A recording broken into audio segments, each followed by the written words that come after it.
All right, folks, welcome back in. This is the Believe in Rams podcast. It's episode 137. I'm your host, Jake Ellenbogen. Joining me, as always, is former Rams linebacker Cam Lynch.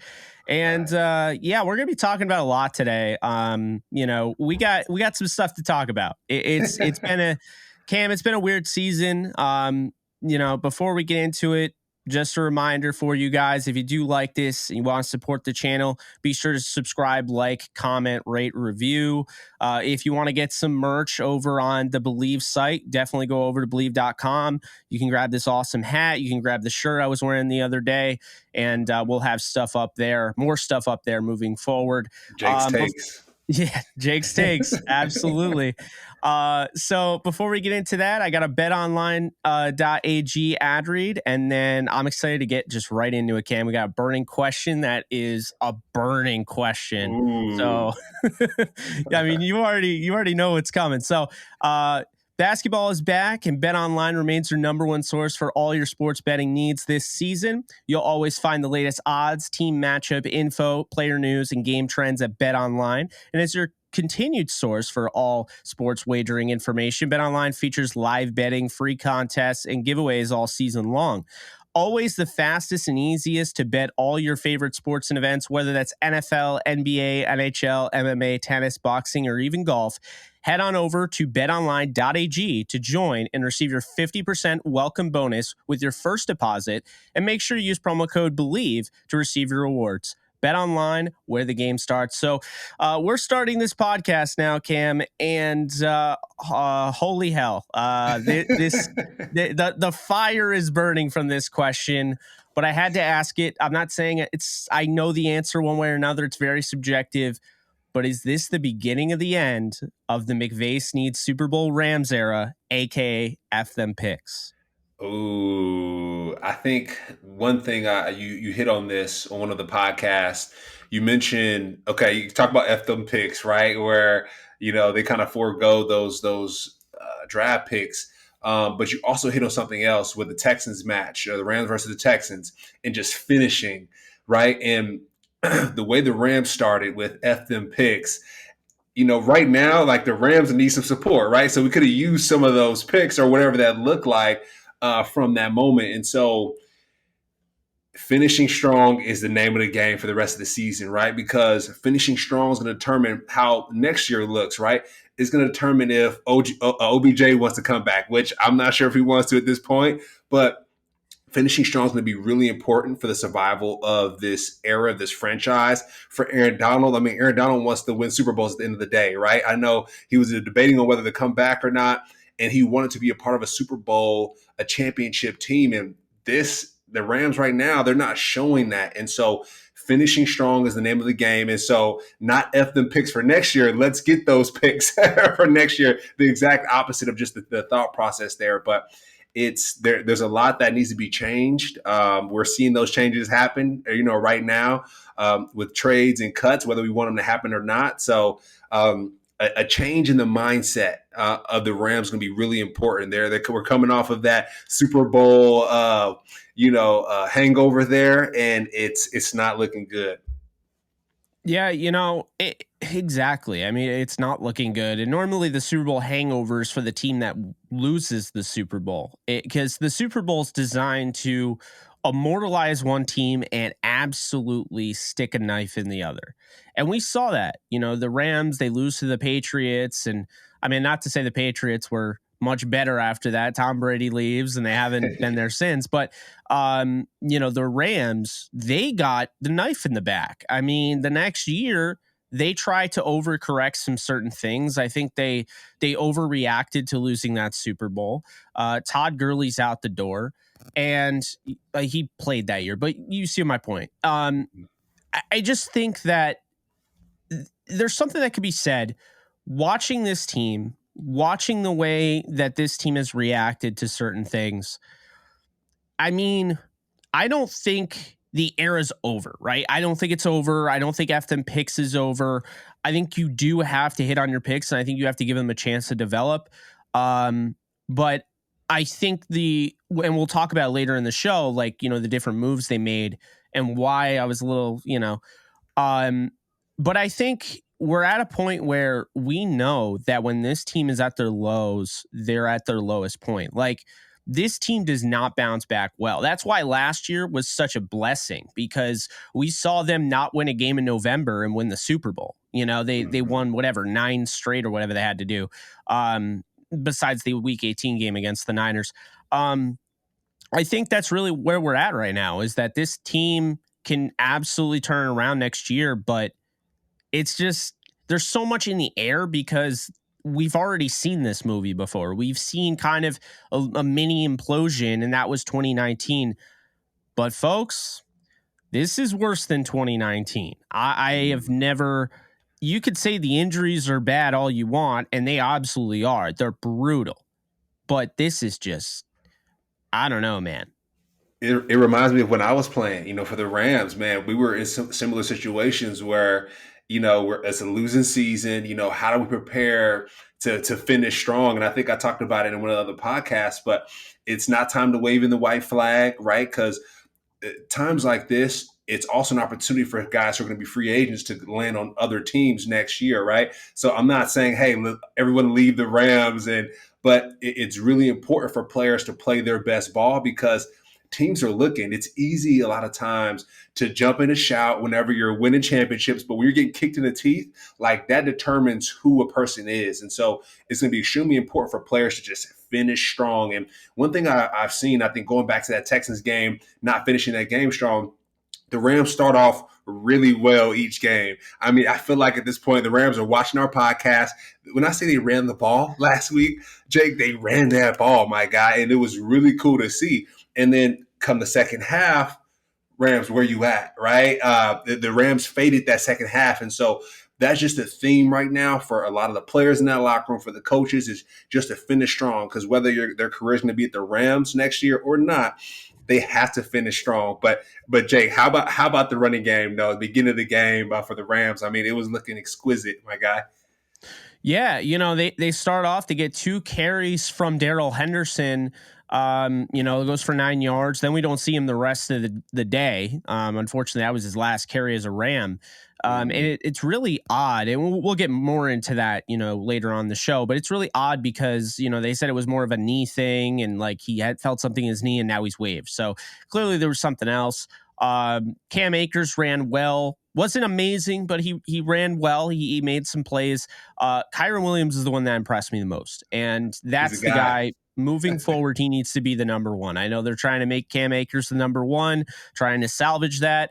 I saw Daryl Henderson for one game, his first game in the offense, like really in the offense, and I was convinced if Henderson's out, which he is now, Kyron is clearly the best running back in that room, and I don't think it's remotely close. What he can do in pass pro, what he can do out of the backfield as a receiver, just the stop and start, slipping tackles. I mean, he's a very, very talented running back who they got in the 5th round because let's be honest here, measurables are overrated. Combine, pro day numbers are overrated, and he didn't run that fast, so everyone overrated them. How many times have guys fallen because of overrated numbers? Cooper Kupp, 3rd round. It's Mm-hmm. just like there's, Mm-hmm. I don't put too much stock into that for that reason. And so I think they got a 5th round talent who they traded up to get. That is arguably a 2nd, 3rd round talent. And I do believe that. So, I like that they got Kyron involved, average 5 yards to carry, not a shock. The thing that bothers me, Cam, is that, to start the game, like they were going to win that game if Stafford played the full game. It really upsets me that, Stafford gets the concussion, and in addition to, he didn't even get the call. The helmet to helmet. He didn't even get the call on the helmet to helmet hit that caused the concussion. But regardless of that, Stafford was throwing the ball well, looked confident. No Cooper Kupp. He's diversifying the receiver room. He's throwing to Tyler Higbee. He's throwing to Allen Robinson. He's throwing to Skoranek. He's throwing to Van. He's throwing to Tutu Atwell. And 2-2. man, that that throw, I added you immediately, man. I was like, Yeah. yes, like, and I Believe in didn't. 2-2. Yeah, exactly. I mean, this Mhm. guy, what is his like efficiency rating if there is one? The guy comes in for a play and he gets a 60-yard bomb, and then we don't see him the rest of the game. He caught a touchdown. We haven't seen him since Dallas when they threw a Mhm. bomb over Trayvon Diggs, who absolutely shut down Justin Jefferson, and he beat him. And so I liked that. I don't know if you saw the McVay show, but I actually noticed something I very much liked about Sean McVay saying, like, look, like, we believe in him as a receiver. You know, you got to try to find other ways to get him the ball, because it's not just running straight down the field. Like, they see him as a receiver, and I've been saying this. He's not a bust. They haven't used him correctly, and I think Sean McVay admitted to that yesterday. They got to give him the ball more. Yeah, and also too talking about giving someone the ball more. You talk about Allen Robinson.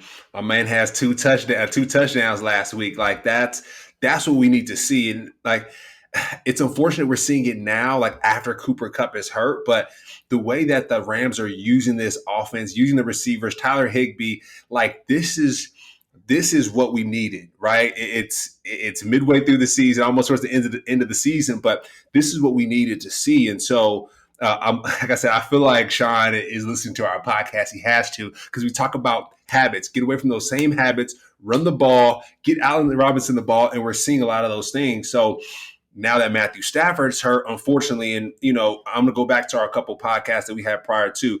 We're talking about protecting the quarterback. At the end of the day, he's QB1.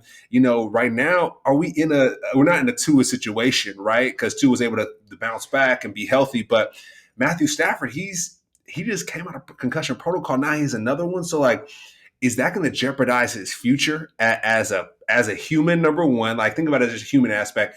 Is this going to jeopardize his life as a human? Just getting these back to back concussions. Number one, and then number two, how's he going to look at next year, right? I'm sure his wife is in his ear. Miss Stafford's probably just chomping at him like, hey man, like I've added the NFL and told them to get rid of the turf fields. I want grass fields, and now you get this other concussion. I know you mentioned it was a helmet to helmet, but this as an athlete, this really puts into consideration. Hey, will I ever be able to play with my kids again?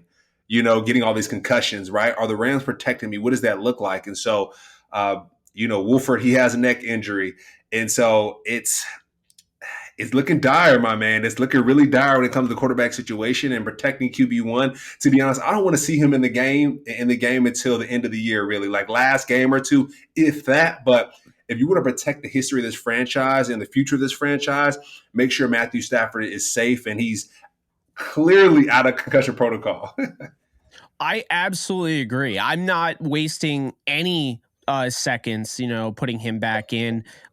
You kind of are throwing in the white flag this year, releasing two starters just like that. And we'll get to that later on the show. I keep bringing that up, but I just think that with Matthew Stafford, and I'm sure you've seen it because I've tweeted a lot about it recently. I think it is very real, and I've been told that it's very real that Stafford could retire after the season. And I think that's something we really have to talk about because he's justified in doing so. If he wants to do that, he doesn't want to do it. He has to do it. If he feels like he has to do that, then he has to do that. I've gotten pushback from fans that like the Rams because Stafford is on the Rams and they're Lions fans, and they're like, well, Matt never dealt with anything in Detroit like that. He never had any concussions. That's the thing, though. Like, that's not my point. My point is that he hasn't. And now he has. It's opened up Pandora's box. Now he's had two concussions in 3 weeks. Mm, And you have Kelly Stafford go on her podcast after the first concussion, and she's just like distraught. And she talks about basically, I'm not exactly quoting her, but like, I would give it all up. I would give up all the fame just to know that he's going to be okay because mm, it's a lot. I mean, you were a football player, in the NFL. I don't have to tell you. I mean, the contact that you guys make, snap in and snap out. Now imagine, you're a quarterback who's sitting there trying to read the defense, trying to throw with touch and accuracy and placement and velocity. And while you're trying to do that, you have this makeshift offensive line that is this week, Cam, going to be the 11th different combination. mm. It's insane. So Yeah. I don't know, man. I'm at the point where like people need to realize if Stafford needs to retire, he has earned that right. He brought this team back to the high point. They won the Super Bowl. I want him back. Like this isn't me shooing him out the door. I listed quarterbacks that could be possible 2023 starting options. Tom Brady is one because he'll be a free agent. Ooh, Jared Goff, that would be a weird one, but I think that they would consider it, if they boomerang action. Yeah. yeah, back was against the wall. Jimmy Garoppolo, we saw him throw 4 touchdowns last night. Looked really good. Bryce Perkins, this is his time. They need to start him moving forward. Derek Carr and maybe a trade. Maybe he's a trade candidate. Hendon Hooker from Tennessee, towards ACL. Maybe you get him and a veteran. You develop him, and maybe he takes over. Anthony Richardson, Cameron Ward, very impressed with his escapability. Carson Wentz, even I think is in Mm. play because Heineke has taken over the job. Marcus Mariota is leading the Falcons right now, keeping them in the race. And Ryan Tannehill, you always have to keep in mind, they drafted Malik Willis. Maybe they push for him to be a starter next year. They trade Tannehill to the Rams. These are possibilities if Stafford retires. I'm not saying I want him to. I want Stafford to be the quarterback. I believe, Cam, he is a top 5 quarterback in football. But if he is gone, that's what we're looking at. Yeah, and to your point, right? For the fans that are talking about Matthew Stafford, wanting him to come back, will he do it? Will he not? Think about this, right? I think a lot of people who have probably listened to the podcast maybe been in some type of car accident. And so when you get in a car accident, if you hit it, right, Jake, if you hit your head there, it almost feels like go back to the hangover piece, right? You a long night of you've been out with your buddies and you have that hangover, but mind you, this hangover lasts months to weeks, right? And when it comes to Matthew Stafford, I think he has like 4 girls, right? So imagine this: someone getting a car accident and then not being able to spend time with their children, right? Whether they become a vegetable, whether it becomes like their reading declines, their speaking declines, like that's not fun. And so people have to put themselves in Matthew Stafford's shoes for a minute, right? Whether it be, hey, I've been in a car accident before, I've been through this, but the health and safety of the athlete is extremely important. And like you said, Matthew Stafford's already brought the Rams to the pinnacle, right? And so maybe when it comes to the Rams, it's building up another quarterback that can step in and make plays, because concussions are nothing to play with, and that can alter your entire life. So I think just providing Matthew Stafford some grace in this current situation, and if he decides to retire, then hey, man, you've done a great job here for the NFL. You've taken a lot of hits, but it's your time to lay the pads down and go ahead and pass it to someone else. That's if he decides not to come back. I agree. And, Cam, I didn't think we'd have to, actually discuss this on the podcast, before the season started. I didn't, think this would happen, but I mean, it's real. I think it's definitely real. It's going to be a discussion that he has to have. And it's one that if he makes his decision, then everyone has to appreciate that and respect that. It's just like Whitworth. Could Whitworth have come back this year? Yeah, sure. But it's his decision. Stafford has had a great career. He wants to play until he's 40. He's talked about that. But the concussions, that's the thing. This guy's gone through a lot of injuries, back injuries. He's already convinced himself that and basically bought into the idea, okay, I am going to be sore the rest of my life. That's going to, no doubt about it. I am not going to be able to live a normal life. I am going to be sore all the time. But when he started dealing with the brain, that Mm. that gives you pause. And I think that's something, Kelly actually had a tumor, a brain tumor. So, even she's going to be very emotional about that. And I think she is absolutely justified in that sense. I can't stress that enough. I will say this might be controversial. If Matthew Stafford retires, he is absolutely a Hall of Famer. I have no doubt about it. I think he's a Hall of Famer. I don't think that you can say, there are people that make the arguments for Phillip Rivers and Matt Ryan and so forth.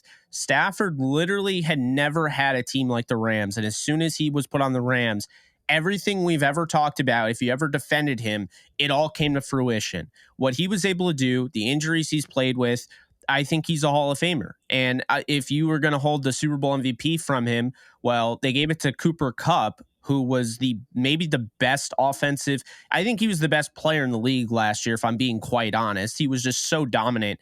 And in addition to that, Stafford is the only quarterback to throw 3 touchdowns and win a Super Bowl and not win Super Bowl MVP. So I think it was also the voters were kind of like, yeah, I don't want to admit that I was wrong about Matthew Stafford. So they kind of held that one back. But I don't know what your thoughts are on that, Cam. I think he's a Hall of Famer if this is it for him. I hope this isn't it for him. Yeah, I hope this isn't it. And we talk about Hall of Fame status, right? When he started off at the Lions, he was able to throw to Megatron, who's a Hall of Famer himself. And so Matthew Stafford's put time into the NFL.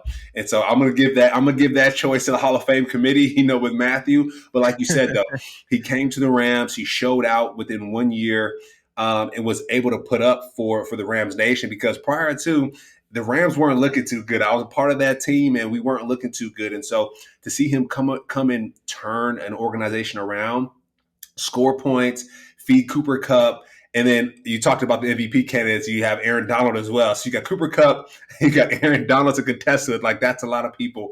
But when it comes to Matthew Stafford, well respected. He has his badge of honor in the Rams Nation. And I think, the Rams family should think of that as well. But also, too, just know that right now his wife and his family are currently sending him messages. If he can look at the message right now, he might just have some shades on, right, and sit in a dark room, because you can't do too much. But right now he's probably contemplating, hey, a long life or football. You see Tom Brady, he made a different decision when it came to the fam and to football, right? He made his decision there, right? And so, not that they're the same. And I'm praying for Tom Brady, this whole situation.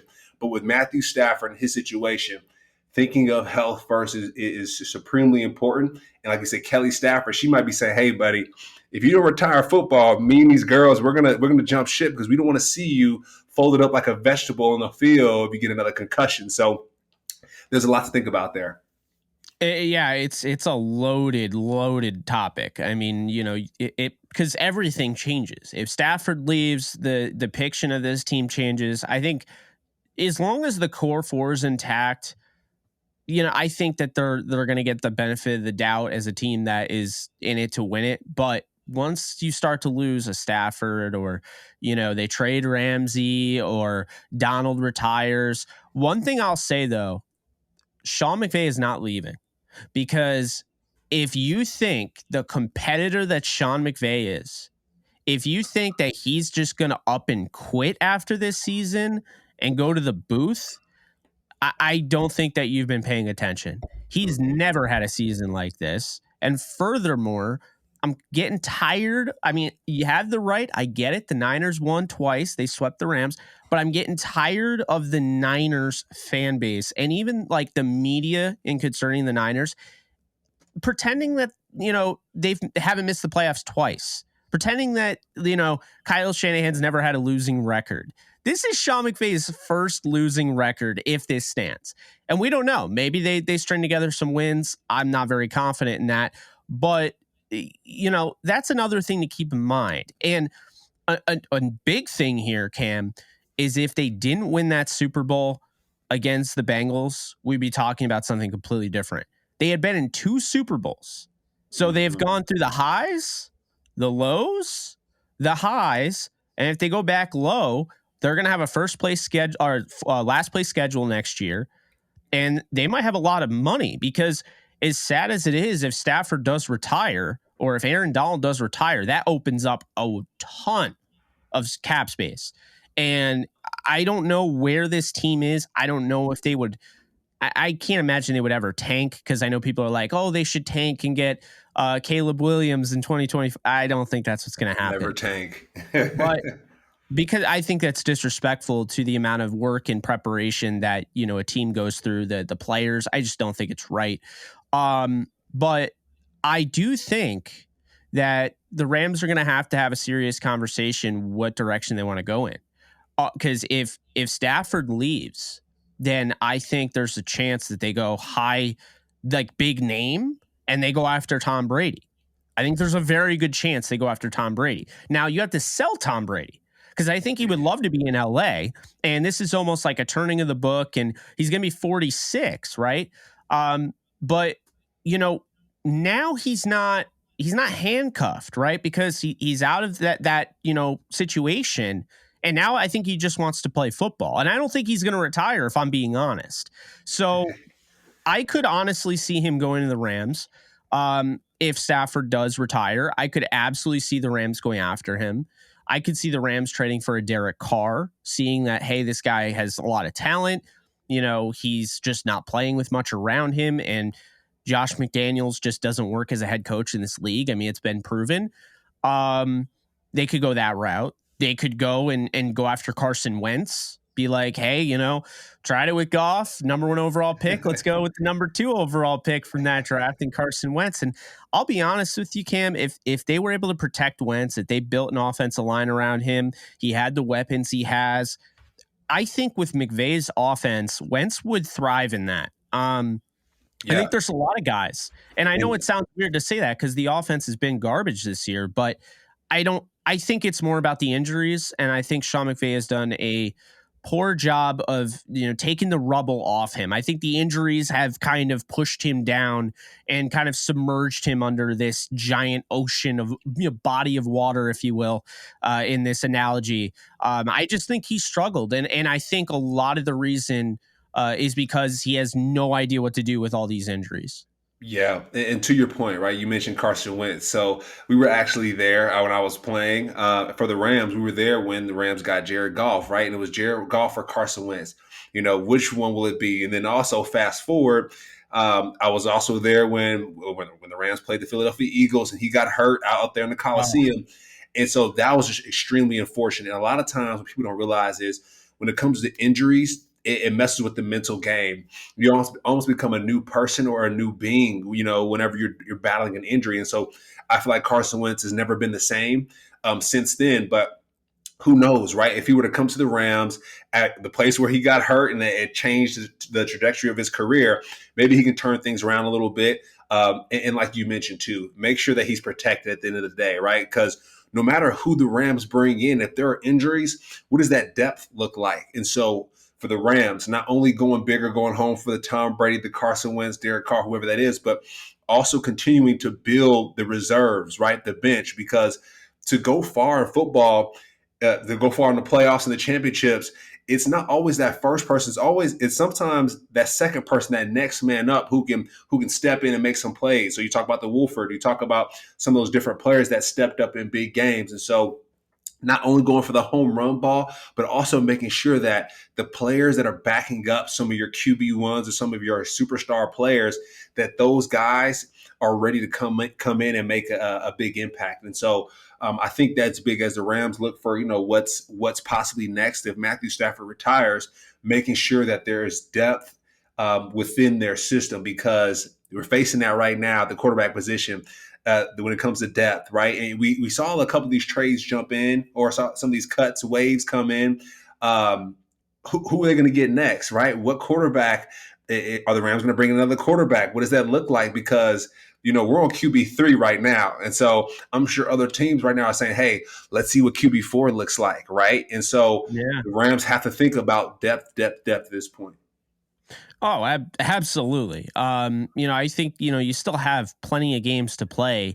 I'll say this: they just made moves. We'll talk about this now because I don't want to forget it. I can't forget it. Daryl Henderson has been one of the most. I mean, you call him Mr. Consistency. He's been one of the most consistent players on this roster since he joined 2019. He's led this team in yards per carry average since he joined 2019 every single year. He's never done anything complaining. He's never sat out, anything like that. He is outstanding in pass pro. He's a good receiver, and he's a good running back. He's a good running back. He's not elite, but he's a good running back. Averages over 4.5 a carry. On just a typical season. I gotta say, I really am worried about how this is going to look because Henderson emojis out the door, seems pretty like he's celebrating. Akers complaining, requesting a trade, sitting out 2 games. I know he said that he didn't sit them out. The Rams had him sit. I don't buy that. I really don't. Just like I didn't buy the little knee ding up thing with Henderson, why he didn't get a carry after the 9 yards he had on the 2 carries. And sure enough, they end up, releasing him. I'm at the point, Cam, where I sat here, I watched, the team I cover, my favorite team, not treat Todd Gurley like, he should have been treated. Todd Gurley covered up a lot of the inconsistencies and inefficiencies of Jared Goff. So when Jared Goff started to struggle, that was post Todd Gurley. And I just don't think people realize Todd Gurley was the MVP of the NFL. I know Tom Brady, I think Tom Brady won it in 2017. Todd Gurley was the MVP of the NFL. Okay. He was the best offensive player in football, the most dominant, to the point where Cam, he's been on the league for like 2 years now. And running back since 2017 in touchdowns, he's like in the top 5. I mean, we really haven't seen anybody like him since like Adrian Peterson. Because like when Peterson was doing that, Derrick Henry's a little different because Derrick Henry is an incredible runner, but Derrick Henry isn't the receiver Todd is. When you look at the way Todd played, he was a fantastic receiver. He opened up things for everyone. I still feel like he wasn't used a lot. I still hate that he wasn't used a lot in the Super Bowl. And then I just hate his ending. I feel like he deserved a better ending. Now, Darrell Henderson, you don't win the Super Bowl without his 4 really important receptions, his help in pass protection. Cam Akers literally pass protected Andrew Whitworth and cost a sack on the first drive. I had to say it. So, I'm at the point where there's a lot of fans that did not give this guy his due. Henderson never complained. He went out there, he's injury prone. Well, he didn't get hurt at all this whole year, okay? And on top of that, Cam Akers has missed more games. You can say it was a freak injury, but he's missed more games than Darrell Henderson, and 2 of which weren't even with injury. So, Cam, it just doesn't it kind of rub you the wrong way if you're a running back, a veteran running back, maybe in free agency? It's a big free agency class. You get Tony Pollard out there. I mean, does that not rub you the wrong way and be like, I want to avoid that Rams situation, maybe even a draft pick? Like, what if you're Bijan Robinson and you get drafted by the Rams? Not saying you're going to, he's going top 3 and the Rams won't have a pick that high, but if I was Bijan Robinson, I was drafted by the Rams, I would instantly be worried like, man, I didn't like the way they used Gurley. I didn't like the way they used Akers. I didn't like the way they used Henderson. I didn't like their endings. I mean, at some point or another, doesn't this affect you as, I know you're a linebacker, but doesn't this affect you as a player when you've seen a team have a pattern of kind of the misusage and just the way they treated a certain position that you're playing? Yeah, it's tough to see. Number one, because Todd Gurley, I came in with Todd Gurley, and so we talk about player personality, that persona in the locker room. Todd Gurley was a guy's guy. His personality was infectious throughout the locker room, and so, like you mentioned, sometimes when you go back and see some of the interviews from some of the players, I'm sure when Todd was at the Rams for the first 3 years, right, a couple years, his personality through some of those interviews were high and upbeat, and kind of towards the end, like you said, it was a little bit more down. And so the way that they manage some of these personalities with Henderson, doesn't complain, great personality, a team player. And so I think we want to see the Rams cultivate those personalities and those personas in the locker room. And it seems like some of the good guys are getting kicked out, right? And also you mentioned too, with Akers, he wanted to sit out and he didn't want to play because of his playing time. And so that personality, I think you mentioned it off camera, but like, is that personality rewarded? And so for some of these upcoming players that are going to the Rams, the ending doesn't look good as you paint it out. And so I think a lot of the times for these players, my advice to them would be to continue being you, right? I think that's extremely important. Be authentic to yourself, because I believe Todd did. I believe Henderson did. And we did get a little flair from Henderson. Like you said, the emojis that he had, the happy faces and him leaving. But who knows what's going on in that locker room?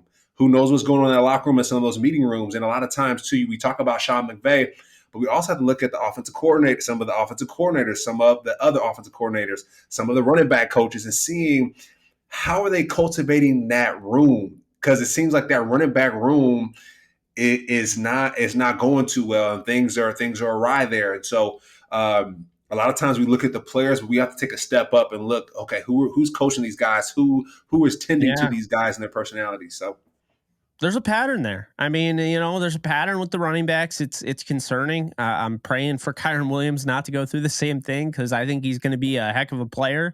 I do think they draft somebody in this upcoming draft.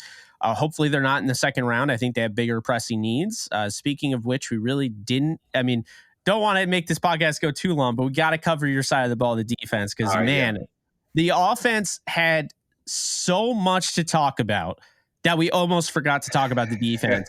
And the defense, it sucks because they played so well the majority of the year. And now I think it's just they played so many snaps, playing that bend no break defense, the soft shell coverage. You are playing more snaps than most teams in the league that aren't playing that defense. And with the offense constantly 3 and outing, there you go. Now you're going to be on the field even more. And I do think that this has gotten to them. But I will say the glass shattered, Cam. I don't think they're that talented in the back end of the secondary. They Mm. released, Terrell Burgess. I don't know why. I think he's better than Taylor Rapp.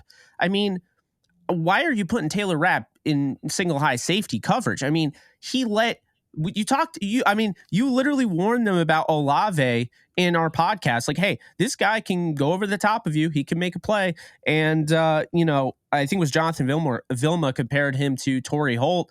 I mean, he just blew right by Ramsey, who I Mm. think was really trying to play the trail technique there. And I think he thought he had help over the top, but then he realized, oh, well, that's Taylor Rapp, so we're screwed. I'm at the point, Cam, where I watched this defense. I think they have some great pieces. I want Gaines back. He had 2 sacks in this game. I want to keep Floyd. I know they might not because the contract is high, but he's been on a tear. 2 sacks in this game. Obviously, AD. Hope he doesn't retire. Sean's a free agent after the year. Wouldn't mind bringing him back. Justin Hollins, they waived. I have no idea why. So I guess there's hope. Maybe Terrell Lewis starts playing. Maybe Daniel Hardy, their 7th round pick, gets an opportunity. The linebackers I have no issues with. Bobby Wagner covers up so many deficiencies in the secondary with the tackling. He's there. He's like backing up the catcher. If he's the pitcher, or he's the left fielder backing up the third baseman, or the right fielder backing up Mhm. the first. Like, that's what he's doing. I don't know what to say anymore. I mean, Jordan Fuller's out, and I think Jordan Fuller was on a regression before he got hurt. So I think the injury only sped that up. I think that Quentin Lake and Russ East should be playing the rest of the year. See what you have in the young kids. And I would not start Taylor Rapp. And honestly, Nick Scott has really started to not impress me. The glass shattered for me, Cam, where I was like, Jalen Ramsey is alone in the defensive backfield by himself. It's him and a bunch of other guys. I don't know why Rochelle isn't playing. He played last year as a rookie, and now he can't get on the field as a defensive player. I don't know why David Long is playing over Jacoby Durant. I don't know why Darian Kendrick is out there over Jacoby Durant. Help me make sense of this. Yeah. I know I don't want to extend this podcast to the point where we're talking for hours, but we had to talk about the defense because they definitely don't go unblamed with that game. Yeah, no, I appreciate that going to the defensive side. At the end of the day, when it came to the second half, the Saints owned that second half. Jarvis Landry came alive. He caught a ball over the middle, scored a touchdown on Taylor Rapp, and it started opening up the floodgates after that. Chris Olave, burning Jalen Ramsey. And so you saw the Rams defense start to decline a little bit.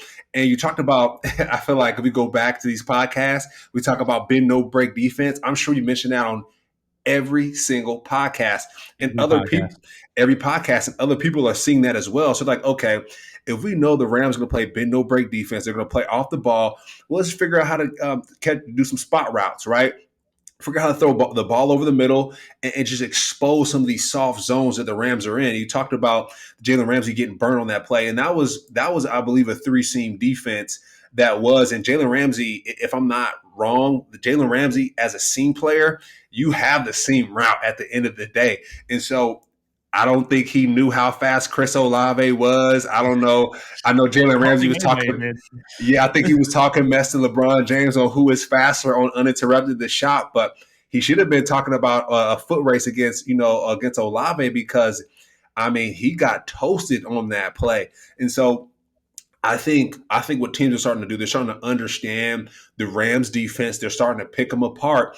And that's going to be on the Rams defense to change things up a little bit. When you're doing, we talk about habits on the Sean McVay side, but we go on the Rams defensive side. When you're doing the same things over and over and over again, you're going to get picked apart by a Saints team that has some great receivers. And it's unacceptable. seeing how the Rams play on defense is unacceptable in that back end there. And so the Rams front seven, they did their thing. A couple about 4 sacks, Gaines, Floyd. I mean, those guys were having a great time. But it's also on the defensive backs to create turnovers. I mean, I haven't seen many turnovers from the Rams defense. We talk about the bend no break. Of course, they're defending the ball, they're forcing punts, but we need to force turnovers. We need to figure out, hey, how can we get the offense in a great position? I feel like I broke a record right now. How can we get the offense in a great position, you know what I mean, to score the ball? They're going to need to finish the season strong. They're going to need that. They're going to need to get the ball on their side of the 50 so the offense can score, because Matthew Stafford, I'm not sure if we're going to see him the rest of this season. And so that's Yeah. going to be extremely important for the defensive backs of the Rams to step up and get some picks, get some turnovers, my man. I mean, Jalen Ramsey, he dropped a couple picks versus the Cardinals. I mean, they need that. And interceptions are Yeah. infectious. Turnovers are infectious. So the Rams are going to need that to survive the rest of the season. Oh, I absolutely agree. I mean, it's gotten to, the level here where Cam, I never want to, dog on like Cam, let me just say, no, I never want, it's like the new Skip. No, not really, but skip. No, Yeah. no. All right. I never want to dog on a player's football IQ because they know way more than I do. Okay. But or not yesterday, but we're recording this on Tuesday. The game felt like Raheem Morris wasn't to blame. He was putting guys in spots, and there was just mental lapses, like mental errors in coverage, tackling. I mean, they had the third and long play. How do you not get a stop there? That was right after a huge sack by Greg Gaines. I don't know. I mean, you lose to the Saints. The Saints didn't have an offensive line. Everyone's hurt. Marshawn Lattimore was out. Cam Jordan was out. I mean, you lost. I mean, it was pretty much a 10-point game. Garbage time drive down the field. I mean, we could say that they were trying to win the game or trying, but I don't know. And Marcus Davenport wasn't there. I don't know. It just Pete Werner, their linebacker. I mean, they were without so many of their guys, and they still just made plays. Michael Thomas, he's been out all year. Let's be honest here. We can't even count him. But I don't know. To lose to the Saints, to lose to that Cardinals team that just got eviscerated on Monday Night Football, it's just it shows you. At least we know, right? It's the Believe in Rams podcast, but this season's probably over. If you can't beat the Saints, if you can't beat the Cardinals, watch them. They'll somehow find a way to beat the Chiefs for no reason whatsoever. We hope so. We hope That so. will that'll be bittersweet because that'll piss me off because I'll be like, what could have been if you were going to beat the Chiefs? Why couldn't you beat the Saints and the Cardinals? You'd be right in the thick of it. But at the same time, I just want them to play. I want them to be able to build off something at the end of the year. And I want to touch on this real quick as we wrap this thing up. So the Rams are having preliminary discussions about signing a quarterback. Because Wolford's neck and Stafford's head. Perkins would start. Obviously, he knows the offense. But I gotta give a guy like he's one of my friends in this business.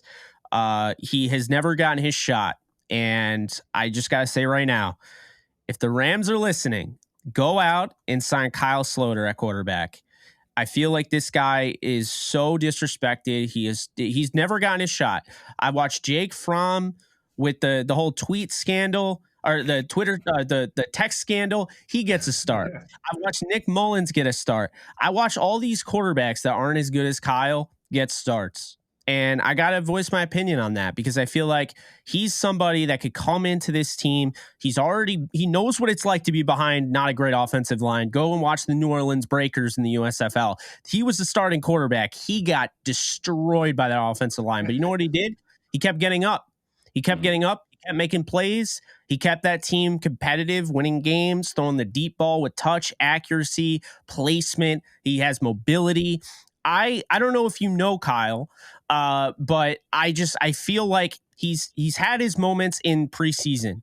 He was the guy who went like 11-0, 11 touchdowns, no interceptions in preseason. He was on the Vikings. He was on the Broncos. I'm at the point where like the young quarterback ecosystem is very damaged in this league. And there are guys that continue to get opportunities. And I'm glad Geno Smith got his. But to be honest with you, there's too much of that. And there's not enough of guys like that getting a shot. He's somebody that I honestly think he has what it takes in this league. He already knows a very complicated John Gruden offense because he was on that Raiders team. Unfortunately, the Raiders, that whole John Gruden thing was ugly. He went out the door, and then Slaughter went out the door because Slaughter was like a Gruden guy. Gruden brought him in. He signs with the Vikings. He had a cup of coffee with the Vikings again to be a backup essentially. But this guy's never gotten his shot. And if there was ever going to be a Kurt Warner-esque story ever again in the NFL, and I'm biased because I love the guy, but I really do believe it would be Kyle Sloter. I think if someone gave him a shot with this offense, like, I think this is the only thing that would save this season for me. Even if the Rams missed the playoffs, if they went out and got Kyle and he was able to orchestrate this offense, or even if Bryce Perkins was able to string together some wins because he's a friend of the show, I just want to see something to be excited about. And I feel like if they're going to sign a quarterback, don't sign a Cam Newton, sign a Kyle Sloter. I don't know. What are your thoughts? Yeah, Jake's Takes is coming hot off the press. There's one thing too, finding a diamond in the rough, right? And there's a story with Taylor Heineke. It's a diamond in the rough. I mean, like I think I told you in the last podcast, but my man was the Georgia Offensive Player of the Year. You know what I mean? He won the Heisman for Old Dominion, that division, and so he's a diamond in the rough. And so finding that player that's been on teams that know the NFL and can ball, like, give him a shot. Give him a shot. We'll see what happens. You see the Wolford piece. Wolford came in a couple of years ago and was a diamond in the rough for the Rams. And so, finding that next quarterback that can take the Rams through the end of the finish line, through the end of the season, is going to be really important, right? You see the Netflix show Drive to Survive. Well, the Rams got to survive the rest of the season, right? Yeah. Not throwing in the white flag, but they got to drive to the end of the season and survive. And so finding a diamond in the rough quarterback to get them there and to find some spark for next season when Matthew Stafford hopefully is healthy and things are going that way. But the diamond in the rough, driving to survive towards the end of the season is going to be extremely important. Changing things up on the defensive side. I've been hammering Sean McVay when it came to doing the same things over and over again. But the defensive side, changing things up to have that spark because – as you know, like I talked about it before, a lot of these players are going to be on different teams next year. And so making sure that they finish the season strong is going to be extremely important. Raheem Morris, he might be up for a head coach position. But the way this defense is playing this last game against the Saints, people will be like, hey, you got figured out. Did you change? Did you adapt? Did you adjust? So I think that's going to be extremely important to finish out the season. Yeah, I absolutely agree. I really want to see Raheem as the defensive coordinator selfishly for the Rams because I really like him and I think he has the right mindset and that's not his defense. He came in here and he was forced to run Brandon Staley's defense. That's what's happened and he's done a really good job and won a Super Bowl. I think he's going to be a head coach. I really believe that. I think he's deserving of it. He had 11 different a whole 22 different starters or whatever for Tampa. He's the only coach to win 10 games with a team like that. It's some crazy stat. I don't remember the exact thing. But I will mention Sloter played with Matthew Stafford. Come on, Matthew. Throw it out there. There you Throw go. it out there. Throw it out there. Give him something. I just think he knows the Gruden offense. Gruden is it's like a root offense with Sean McVay's offense. I don't know. I think you don't sign a Cam Newton, sign a Kyle Sloter. That's how I'm going to end this show. Thank you guys for watching. We appreciate you so very much. Be sure to like, subscribe, comment, review, rate, all that jazz. Be sure to check out the Believe store over on Believe.com. And be sure to follow my man, Cameron Lynch. It's at Cameron Lynch 50 and me at JK Bogan if you want to follow me. This has been fun, Cam. Way longer than we expected, but hey, the offense, I don't think we ever could have imagined the offensive script for this whole podcast and how much it would take up. But I mean, there's a lot to talk about with this team, so it's hard to condense it all into one little thing. All good. On to the Chiefs next. 24-hour rules in effect, my man. Sounds good. So we'll be back, I believe, probably around on Friday. Everyone enjoy, Thanksgiving. Try to, at least as a Rams fan. Do your best. Root for Jared Goff in the Lions. I guess he'll be playing. They'll be playing against Buffalo. I know there are still a lot of Jared Goff supporters. Maybe he might be playing for the Rams in 2023. But that's gonna do it. So you guys take care, and we'll see you guys soon. Later, folks.